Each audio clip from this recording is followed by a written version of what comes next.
One winter morning, Peter went out into the snowy white meadow and left the gate open.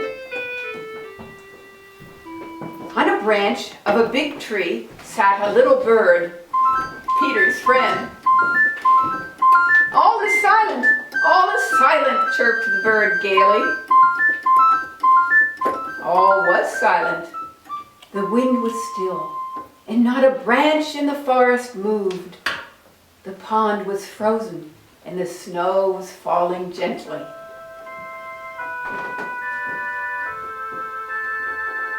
Just then, Peter's duck came waddling round. She was thrilled that Peter did not close the gate, so she decided to take a nice skate on the silvery pond near the big tree. Seeing the duck, the little bird flew down onto the silvery pond, settled next to her, and shrugged her shoulders. "What kind of bird are you if you can't fly?" "What kind of bird are you if you can't skate in the winter or swim in the summer?" They argued and argued, the duck spinning all around the pond, the bird hopping along the shore. Suddenly, something caught Peter's attention. He noticed a cat creeping from the forest. The cat thought, "The bird is busy arguing. I'll just grab her." He crept slowly onto the ice. "Look out!" shouted Peter, and the bird immediately flew up into the tree. While the duck quacked angrily at the cat from the middle of the pond, the cat crept round the tree and thought, "Is it worth it? By the time I get there, the bird will have flown away." Just then, Grandfather came out. He was angry because Peter had gone out of the gate and left it open. "It is a dangerous place. What if a wolf should come out of the forest? Then what would you do?" Peter paid no attention to his grandfather. Boys like him were not afraid of wolves.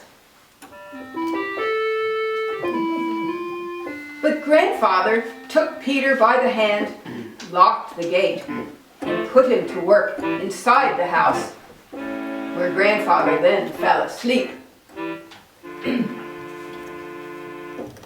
No sooner had Peter gone when a big black wolf came out of the forest. The wolf seized the duck. Quick as a flash, the cat climbed up the big tree. The duck quacked, and in her panic skated out of the pond and ran towards the gate. But no matter how hard the duck ran from the wolf, she could not escape him. He was getting nearer and nearer and nearer, catching up with her. And then he got her, and with one gulp swallowed her.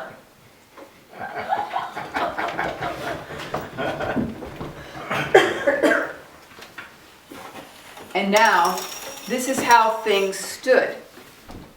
The cat was sitting on one branch, the little bird on another branch, not too close to the cat.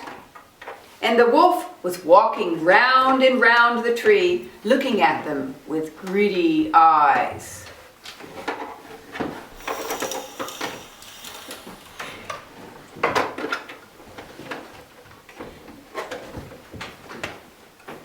Without any fear, Peter stood at the gate watching what was going on. He ran inside the house, got a strong rope, and climbed up onto the stone wall. One of the branches of the tree stretched over the wall. While the wolf was stalking around the tree, Peter grabbed hold of the branch and lightly climbed up into the tree. Peter said to the bird, "Fly down and circle around the wolf's head, but don't let him catch you." The bird almost touched the wolf's head with her wings, while the wolf snapped angrily at her from this side and that side. How the bird frustrated the wolf! The bird was quicker, and the wolf could simply not catch her. Meanwhile, Peter made a noose and slowly and carefully let it down. It took all his concentration, but he was finally able to hook the wolf by the noose. He pulled with all his might. What a fight! Feeling himself caught, the wolf worked hard to get loose. But Peter tightened the other end of the rope to the tree, and the more the wolf struggled, the tighter the rope cinched around his neck. Just then, a wolf hunter came out of the woods, shooting as he came. He had been following the wolf's trail and had finally caught up. But Peter, sitting in the big tree, said, "Don't shoot! Birdie and I have caught the wolf. Now help us to take him down, drag him to town, and let them know he's dead." And then imagine their triumphant procession. How proud they were to have killed the wolf and protected their countryside. Peter at the head, after him the hunter carrying the wolf, and winding up the parade, Grandfather and the cat followed in the rear. Grandfather said discontentedly, "Well, if Peter hadn't caught the wolf, what then?" Above, Birdie was flying happily. "My, what brave fellows we are, Peter and I! Look what we have caught!" And if one listened very carefully, one could hear the duck quacking inside the wolf.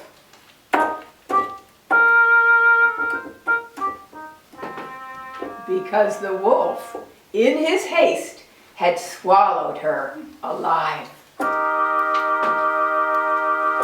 And that, my friends, is the story of Peter and the wolf.